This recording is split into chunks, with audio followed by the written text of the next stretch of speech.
Oke guys, sobatku di seluruh Indonesia, gimana kabar kalian? Semoga pada malam hari ini kalian dalam keadaan sehat-sehat selalu dan mendapat lindungan dari Tuhan Yang Maha Kuasa. Dengan saya Kayun, lagi sebentar kita akan membahas tentang fenomena koma yang dialami oleh sobat kita yang bernama Mbak Inul. Koma adalah tingkatan paling dalam saat seseorang mengalami kehilangan kesadaran. Yang mengalami koma tidak bisa memberikan respon terhadap lingkungannya sama sekali loh guys.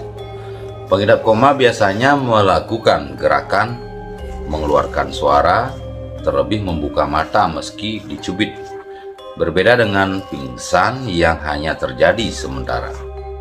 Pengidap koma akan mengalami penurunan kesadaran untuk waktu yang cukup lama.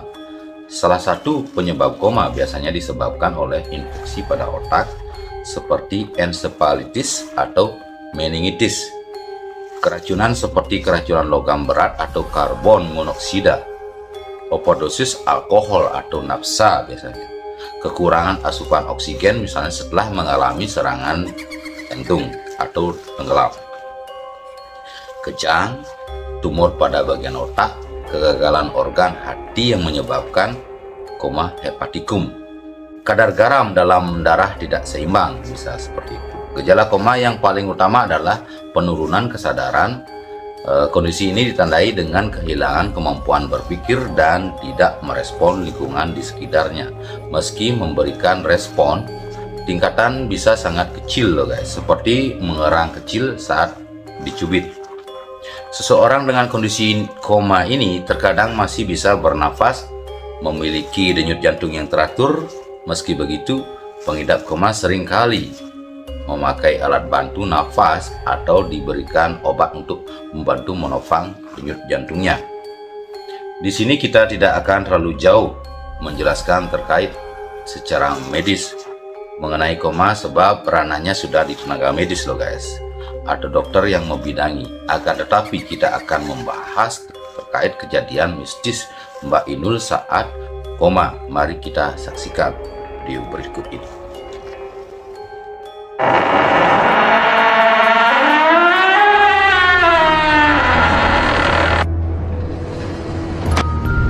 Oke, kebetulan kita berada di perjalanan bersama Mbak Inul lagi ya. Bisa diceritakan pengalaman pernah koma, Mbak Inul? Iya, pernah koma, pernah kejadian gini, kecelakaan di Denpasar waktu itu.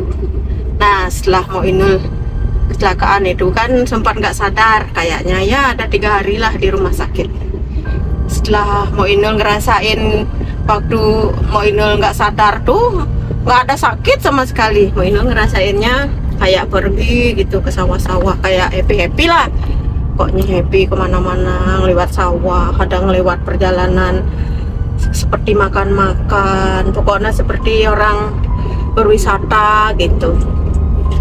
Bisa diceritakan pertama pada saat kecelakaan itu Mbak Inul? Iya pernah, bisa karena Mo Inul itu kan waktu itu di Tiaragatsu itu kebetulan ada acara ulang tahun Tiaragatsu. Mo Inul maunya diajak ke sana sama bosnya itu. Setelah itu Mo Inul di lampu merah perempatan Tiaragatsu mau nunggu lampu hijau. Mo Inul kan diamlah nunggu lampunya biar hijau dulu. Tahu-tahu ada orang mabuk dari belakang. Nah langsunglah Mo Inul ditabrak.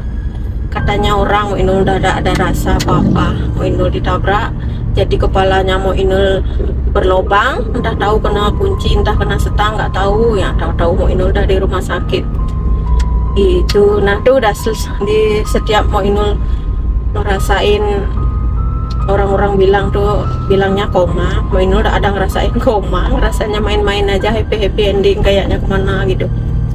Akhirnya ya habis itu Mo Inul setelah happy itu ketemu sama orang tua, rasanya tuh kayak di mana ada kori-kori tinggi gitu. Mo Inul mau masuk ke sana, tidak boleh sama dia masuk. Jadi Mo Inul kayak diusir-usir ke sana gitu tuh. Padahal Mo Inul kepingin masuk ke sana ke kori itu. Itu rasanya. Kori itu kayak pintu ya? Ya, kori kayak pintu gerbang, kayak masuk ke rumah gitulah, pintu gebyok gitu tapi besar gitu. Itu dah Di kayak. sana waktu Mbok Inul dipanggil sama leluhurnya yang sudah tiada ya? Ya, rasanya Mbok Inul dipanggil-panggil dari jauh, kayaknya kelihatannya dari jauh kayak manggil-manggil gitu. Mbok Inul mau ke sana tapi gini-gini, nggak boleh gitu. Ada yang leluhur tuh kayak dada-dada itu, Mbok Inul tidak boleh ke sana gitu. Padahal Mbok Inul udah kepingin sekali ke sana ketemu, kayaknya pemandangannya bagus banget. Akhirnya Mbok Inul tidak diperbolehkan ke sana. Akhirnya Mbok Inul nggak balik lagi, entah ngelewatin jalan hutan-hutanan, entah di persawahan, ketemu yang seperti di jalan-jalan yang bagus. Ada jalan jelek juga, ada kayak banjir bandang, udah banyak yang Mbok Inul lewatin. Setelah Mbok Inul tidak boleh masuk ke sana tuh, kembali ceritanya Mbok Inul ke jalan yang tadi itu gitu. Habis itu lama-lama mungkin ada sekitar 3 hari Mbok Inul sadar tuh, baru tahu di rumah sakit. Semasih Mbok Inul happy tuh nggak tahu kalau kita di rumah sakit, tidak berasa. Lain mungkin kalau kita penyakitnya bawaan penyakit tua, mungkin kan kita memang sakit ininya, rasanya rohnya apa sakit itu. Kalau Mbok Inul kan namanya seger-oger, kita kejadian kecelakaan mendadak kan badan tuh fit kan nggak ngerasa gini sakitnya itu gitu, kayak nggak penyakit bawaan penyakit tua gitu, nggak. Artinya setelah kita koma itu kita melihat tubuh kita, Mbok Inul, apa seperti mimpi dia? Seperti mimpi, tapi Mbok Inul rasanya kayak nggak mimpi, jalan terus gitu, kayak kita pakai baju biasa aja, kayak kita main kemana, kayak habis galungan kita main happy manis galungan itu kan kita main gitu, misalnya ke pantai apa kemana sama teman-teman apa, ataukah ke tempat wisata gitu rasanya. Enggak ada kita rasanya bangun dari bubuk itu kayak di arwah-arwah tuh, nggak ngerasa kayak gitu, kayak happy aja sih selama kita koma itu. Nggak ngerasain lah gitu sakit tuh, nggak ngerasa gitu. Setelah mungkin kita sadar tuh baru tahu kita tuh ternyata sakit gitu, pas tadinya nggak ngerasa. Berarti sempat ke kepalanya waktu itu dioperasi ya? Dioperasi karena lukanya itu, darahnya itu kan mengenap ya, itu kan dikerok dulu sama dokternya, dikerok dulu. Habis itu operasinya 2 kali. Operasi pertama kulitnya itu kulit kepala tuh kayak dilipat gitu kan, jadi pas agak tumbuh rambutnya berapa harinya itu kan sakit ya, akhirnya dibongkar lagi, baru diulang gininya tuh operasinya tempelan kulitnya biar nggak tumbuh rambut pas udah sembuh tuh gitu. Artinya waktu dioperasi itu darah itu tidak boleh mengenai otak ya, harus dibersihkan. Harus dibersihkan. Gitu ya? Kalau itu kan udah mati itu, darahnya itu sudah mati, kalau nggak dibersihin itu kan jadi penyakit. Itu bukan jadi penyakit, mungkin kayak di Bali bilang amording acintio mungkin ya. Tapi untung Mbok Inul ini masih dilindungi oleh Tuhan ya Mbak Inul ya? Ya kan dibilang sama dokternya, karena di kepala tuh kita operasi habis dibius itu kan kulit kepala tuh jadi tipis ya, tipis lama berasa biusnya gitu. Dokternya paling tidak 2 tahun gitu. Ternyata benar selama 2 tahun itu Mbak Inul rasain pas keramas nggak rasa ininya airnya, nggak ngerasa keramas, tapi mungkin airnya, sarapnya ya. Pokoknya bibius memang gitu kalau di kepala. Kalau di badan misalnya kan agak dagingnya tebal gitu kan, cepet dia hilang gitu. Atau mungkin sarapnya itu diperbaiki. Mungkin makanya kan dijelaskan waktu ya. Ya makanya kan dijelaskan sama dokter, kalau misalnya habis di gini nih operasi itu, kalau nggak rontok rambutnya pastilah putih rambutnya uban gitu dia dok. Nggak apa-apa dok, yang penting nyawanya masih ada, masalah rambut uban nggak masalah, yang penting kan nyawanya masih ada, tak bilang gitu kan dokternya. Makanya tuh lama sampai sekarang tuh kan agak nggak mau tumbuh rambut yang di bekas operasinya itu.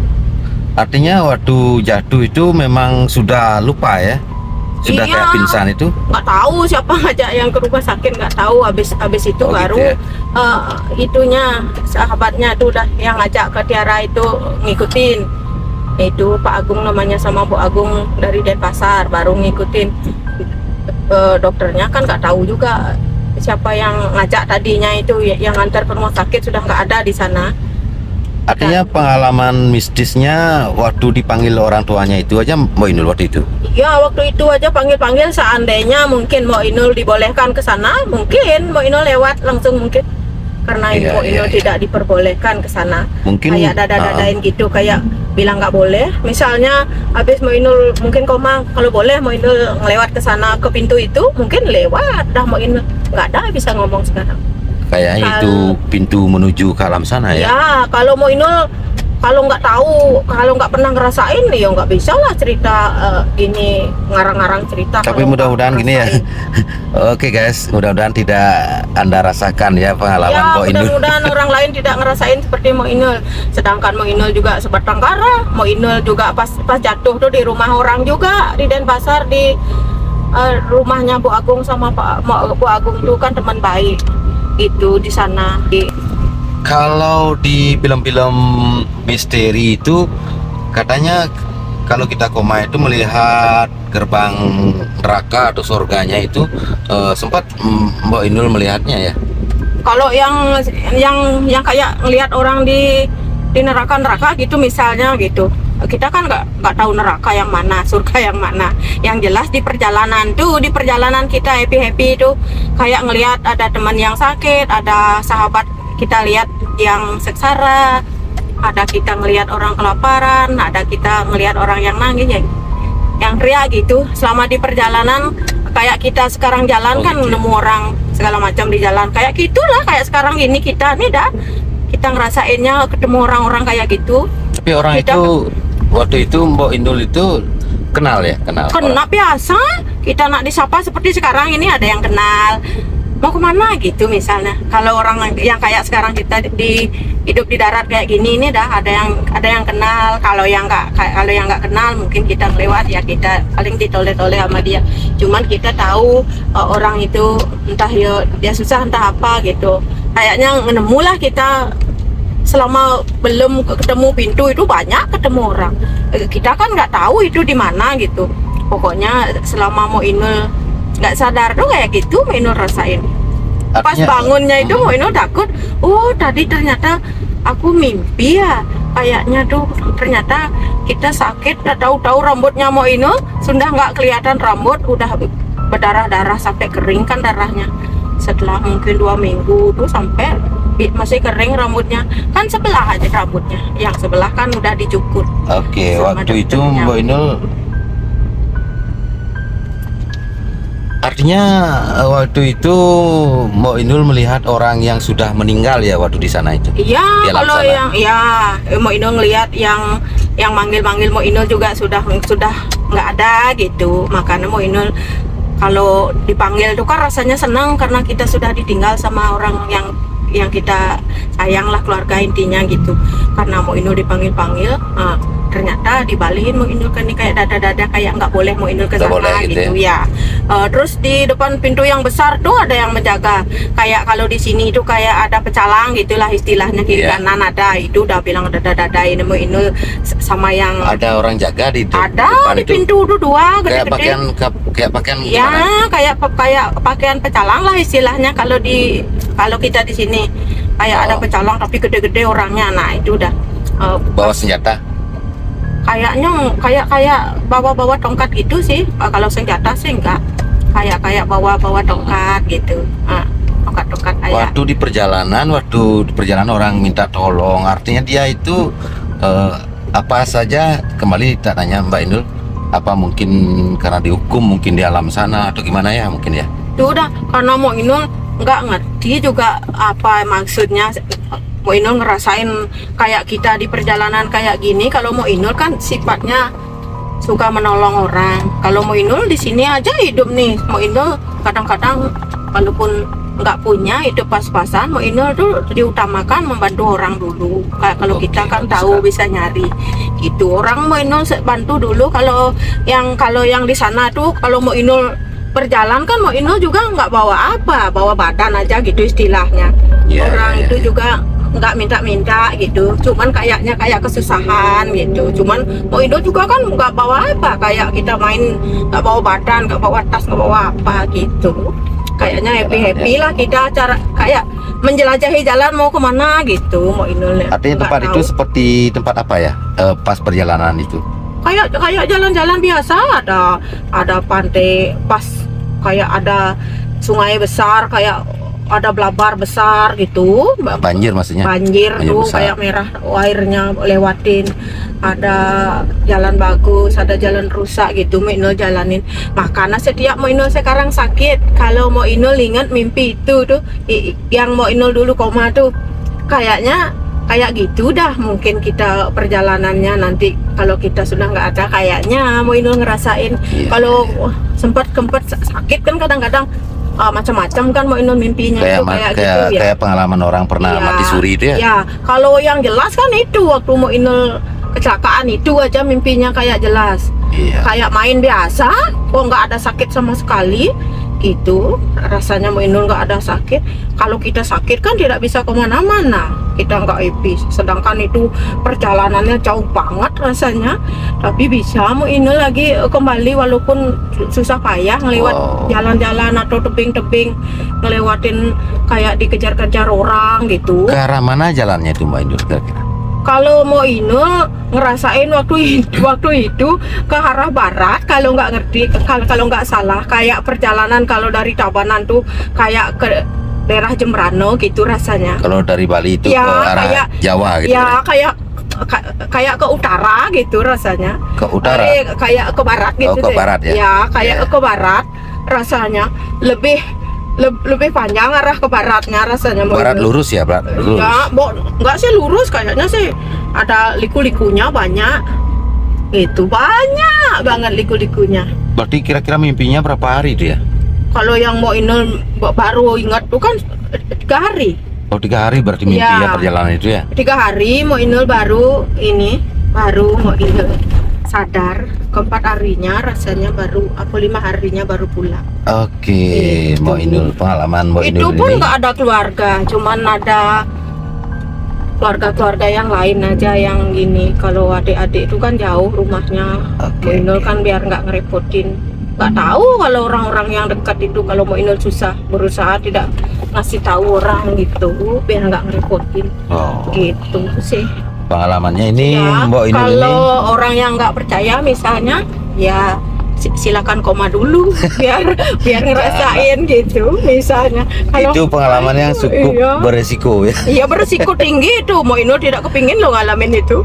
Mudah-mudahan tidak yang lain tidak pernah merasakan yang itu ya. Karena itu lo guys, pengalaman ini butuh nyali yang besar itu. Kalau nggak janganlah. Makanya mau Inul rasanya kan sekarang pas mimpi kan udah pernah kayak gitu nih, bangun sekarang tuh mau Inul bersyukur sekarang mau bangun, terima kasih Tuhan ya, terima kasih Tuhanku mau Inul masih bisa nemu hari pagi ini gitu. Biasa mau Inul baru bangun takut mau Inul kayak mimpi dulu tuh nggak balik lagi gitu rasanya. Guys, kita kebetulan melewati kuburan ini ya, karena mau Inul gininya belum isi semua cita-citanya tuh, banyak yang belum mau Inul bisa capai ya, bisa capai gitu. Semoga sekarang mau Inul panjang umur bisa ya, mudah-mudahan mengisi cita-cita dan tetap berdoa ya mau Inul ya, agar pengalaman mau Inul ini tidak terulang kembali. Artinya ini Tuhan masih memberi kesempatan pada mau Inul untuk bisa bernapas kembali dan mungkin menanamkan karma yang lebih baik lagi untuk ke depan ya. Iya, makanya sekarang mau Inul di lampu merah paling sing spot jantung, nunggu orang biar trauma cepat, ya biar cepat lampu itu hijau. Setiap mau Inul lampu merah pasti sekarang sedikit tidaknya pastilah trauma, takut lagi lah orang dari belakang nyelonong gitu aja pikiran lah terus. Makanya supaya cepat hijau lampunya gitu biasanya mau Inul ingat sama kejadian itu. Terus pesan-pesan Mbak Inul pada sobatku di AQ8 Channel apa Mbak Inul? Iya, terkait masalah kejadian tadi. Mbak Inul kan pesan sama kalian semua, jangan ngebut-ngebut. Kalau lampu merah ikutin aturan, jangan melanggar biar enggak menjadi korban yang lain gitu, sama yang pengendaranya juga gitu. Orang lain jangan sampai jadi korban, ikutilah aturan yang sudah ada. Kita lampu merah ya diam gitu, jangan melanggar gitu. Bukan hanya kamu aja yang dirugikan, orang banyak juga kan gitu. Oke. Itu dulu. pesannya dari Mbok Inul, Iya. agar setiap kita memakai jalan hendaknya kita memperhatikan juga orang yang bukan kita aja memakai jalan. Artinya Iya. biar selamat semua ya. Itu untuk orang banyak, itu jalan bukan kita aja, semuanya kepingin selamat. Ingat ada keluarga banyak yang nunggu di rumah Dan gitu. dan juga waktu itu orang mabuk ya. Iya, orang mabuk, tak tahu itu siapa. Mungkin yang itu nganter Mo Inul ke rumah sakit kan nggak tahu. Itu orangnya sudah nggak ada di rumah sakit katanya tuh, sudah nggak ada. Mungkin Oke. orang itu apakah orang lain yang menolong ya. Mo Inul tetap terima kasih sih sama orang yang nganter itu Oke, gitu. siapapun yang mengantar ya. siapapun yang nganter Mo Inul dulu itu ke Terima rumah kasih sakit sekali ya, terima berarti. kasih banget. Seandainya Mo Inul Mantap nggak sekali. diantar, mungkin dia masih di situ kan. Mo Inul ya lama kan gitu. Ya bersyukurlah ada yang masih peduli ngantar walaupun Mo Mungkin Inul nggak kenal. Terima kasih karma ada aja. yang akan membalasnya nanti Iya, ya. mudah-mudahan Tuhan yang Intinya membalas karma baik. kebaikannya dia gitu aja. Oke, terima kasih Mo Inul, sebab kita sudah sampai di rumahnya Mo Inul ya. Oke, terima kasih juga. Habis jalan-jalan bersama-sama Iya, teman-teman. Habis jalan-jalan nih guys, enak-enak nih.